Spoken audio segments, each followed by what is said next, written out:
Assalamualaikum warahmatullahi wabarakatuh.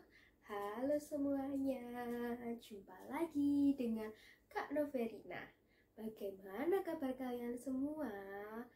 Alhamdulillah jika kalian dalam keadaan sehat walafiat. Nah, hari ini Kak Noverina ingin membawakan sebuah kisah tentang 2 ekor binatang. Nah, pada penasaran gak nih kisah yang akan Kak Noverina bawakan hari ini tentang binatang apa saja? Nah, Kak Noverina akan beri petunjuk ya supaya kalian bisa menebaknya. Jadi, ini adalah kisah tentang binatang yang suka mengeong dan binatang yang suka makan wortel. Ayo tebak, siapakah mereka? Ya, betul, mereka adalah kucing dan kelinci. Hari ini Kak Noverina akan membawakan kisah yang berjudul Kucing dan Kelinci Buta. Yuk kita tonton sama-sama kisahnya. Suatu hari di tengah hutan, tampak seekor kelinci sedang sibuk mengumpulkan daun-daun untuk makan malamnya. Tak lama kemudian, seekor kucing datang dengan wajah masam menghampirinya. Hai kelinci, apa yang sedang kau lakukan dengan daun-daun itu? Kau bertanya padaku. Ya, aku berbicara kepadamu. Siapa lagi yang ada di sini selain kau dan aku? Iya, maafkan aku. Aku hanya... Apa yang akan kau perbuat dengan daun-daun itu? Kelinci mengangkat keranjang rotanya yang sudah hampir penuh terisi oleh daun. Kelinci melompat-lompat menuju kucing. Kucing memandangi kelinci dari ujung kaki hingga ujung telinganya yang panjang dan lebar. Baju yang dikenakan kelinci sangatlah lusuh dan kotor. Hei, jangan dekat-dekat. Kelinci, kau sungguh kotor dan bau. Nanti kau akan mengotori baju baruku ini. Maafkan aku kucing. Daun-daun ini adalah makan malamku dan pamanku untuk malam ini. Pamanku sedang sakit, maka aku harus mencari makan dan merawatnya. Kucing diam mengamati kelinci sekali lagi. Ada yang tampak tidak biasanya. Hei kelinci, mengapa bola matamu tampak aneh? Aneh seperti apa? Apakah mataku tampak menyeramkan? Tidak menyeramkan. Hanya saja... Hei kucing, kau harus segera pulang. Sebentar lagi malam akan datang dan hutan ini akan sangat gelap. Kau pasti tidak menyukai kegelapan, kan? Aku tak ingin pulang. Aku akan memberikanmu banyak wortel dan daun-daunan kalau kau mengizinkanku untuk ikut tinggal bersamamu semalam saja, wahai kelinci. Bagaimana kalau orang tuamu mencari-cari dirimu? Kau harus minta izin terlebih dahulu kepada mereka. Orang tuaku sudah mengizinkanku dan mereka akan memberikan kau dan pamanmu dengan makanan yang banyak sekali jika kau mengizinkanku tinggal bersamamu malam ini. Akhirnya, kelinci mengizinkan kucing untuk tinggal bersamanya. Sore itu, mereka berdua menuju rumah kelinci di tengah hutan. Dan betapa terkejutnya kucing saat tiba di depan rumah kelinci. Rumah kelinci hanyalah rumah pohon yang sangat kecil. Tidak ada lampu-lampu indah seperti di rumah kucing. Hanya ada beberapa lampu minyak yang menggantung di dinding rumah pohon. Di dalamnya hanya ada beberapa kursi kayu yang di ujungnya tampak ditumbuhi jamur.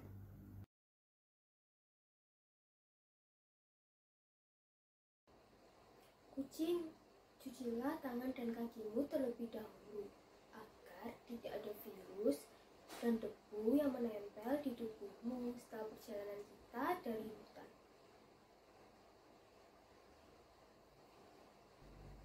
Ah, baiklah. Apakah kau mempunyai cairan desinfektan untuk menyemprot ruangan ini? Karena mungkin saja kita membawa virus dari luar rumah. Ada kok, nanti biar aku saja yang menyemprotkannya. Baiklah. Ah, maafkan aku. Aku tidak punya ikan ataupun daging yang bisa kau makan, kucing. Aku hanya ada beberapa wortel dan sayuran ini. Tak apa-apa. Aku tidak lapar. Sesungguhnya kucing sangatlah lapar, tapi melihat kondisi rumah kelinci dan pamannya sedang terbaring sakit, ia tak punya hati untuk meminta macam-macam makanan kepada kelinci. Kucing, aku harus merawat pamanku sebentar ya. Agar kau tak bosan, pergilah keluar dan kau akan melihat bintang yang sangat indah. Kucing mengikuti saran kelinci. Sementara kelinci mengurus pamannya untuk makan malam, ia keluar dan duduk di depan rumah pohon. Untuk kedua kalinya, kucing terkejut melihat taburan bintang yang sangat indah di langit. Ia tak pernah melihat langit penuh bintang seperti ini sebelumnya. Di rumahnya, cahaya bintang tampaknya tersaingi dengan benderang lampu-lampu taman dan lampu lain yang terpasang. Ia tak pernah melihat cahaya bintang sebenderang ini. Tak pernah melihat langit malam seindah ini. Saking senangnya, ia melupakan perut laparnya. Beberapa saat kemudian, kelinci keluar menghampiri kucing yang masih sangat takjub dengan pemandangan langit malam itu. Melihat kelinci yang baru saja keluar dari rumah pohon, kucing pun segera memanggilnya. Hai kelinci, duduklah di sampingku. Lihatlah, langit malam ini sungguh sangat indah. Kelinci pun melompat ke arah kucing. Tentu saja masih menjaga jarak. Ia takut mengotori baju kucing yang hingga malam ini pun masih tercium sangat harum.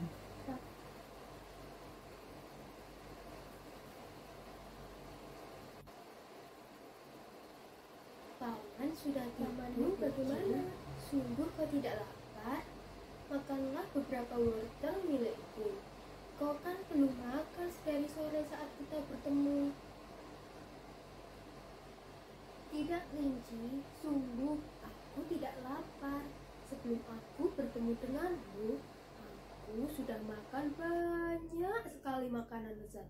Lagi pula, kucing kan tak makan wortel. Lihatlah, langitnya sangat indah. Iya, kata ibuku, langit selalu tampak indah dari kata ibumu. Mengapa harus kata ibumu? Lihatlah sendiri dengan matamu. Kucing, apakah kau belum menyadarinya? Menyadari apa, kelinci? Aku tak bisa melihat. Itu mengapa bola mataku tampak aneh seperti yang kau katakan tadi sore. Tapi kau tak terlihat seperti kelinci yang buta. Kau tak pernah menabrak pohon atau apapun saat perjalanan kita pulang. Kau pun tidak seperti kelinci buta saat sedang merawat paman. Begitukah? Kata ibuku, aku hanya tak bisa melihat dengan mata. Tapi aku tidak buta. Aku tidak bisa melihat dari aku masih bayi.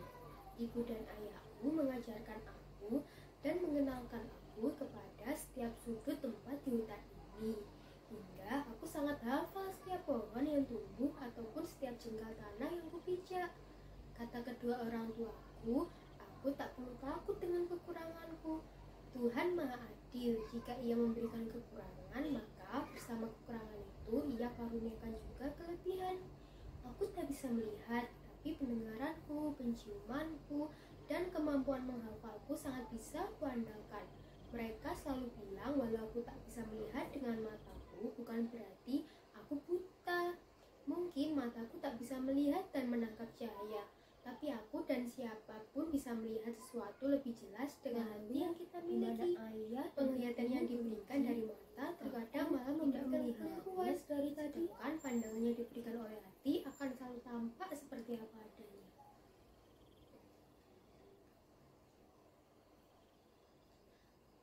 pamanku, orang tuaku tertangkap oleh pemburu karena mereka ingin menolong rusa yang tengah hamil. Ia terjerat jebakan pemburu. Ia terlihat sangat kesakitan.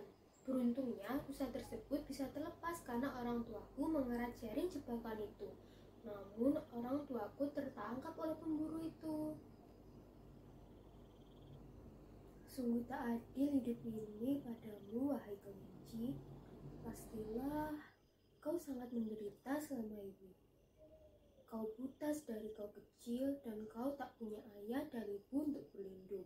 Malah kau harus merawat pamanmu yang sakit-sakitan di rumahmu yang sangat sempit dan pengap ini. Tidak, kucing. Aku tidak pernah merasa menderita. Aku bersyukur atas hidupku. Kuberitahukan kau sebuah rahasia, kucing. Semua hal di dunia ini hanyalah permainan pikiranmu. Kau akan merasa cukup jika kau berpikir kau telah cukup. Kau akan merasa bahagia jika kau berpikir kau bahagia. Begitulah yang dikatakan ibuku. Terkadang kita selalu mengukur kebahagiaan dari hal-hal yang kita lihat. Entah itu uang, jabatan, pendidikan, ataupun barang-barang yang kita miliki. Padahal Tuhan menakar kebahagiaan setiap makhluknya dengan hal yang berbeda-beda.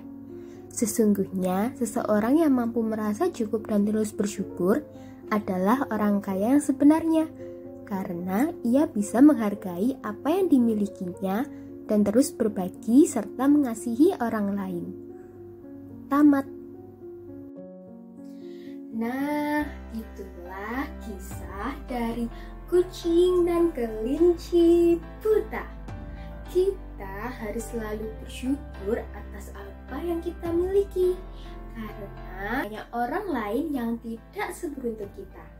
Kita juga harus selalu menyayangi kedua orang tua kita dan menolong orang-orang yang sedang membutuhkan pertolongan. Sekian kisah dari kucing dan kelinci buta. Jumpa lagi dengan Kak Noverina di kisah berikutnya. Jangan lupa tetap patuhi protokol kesehatan dan menjaga kesehatan tubuh. Dadah, sampai jumpa lagi. Wassalamualaikum warahmatullahi wabarakatuh.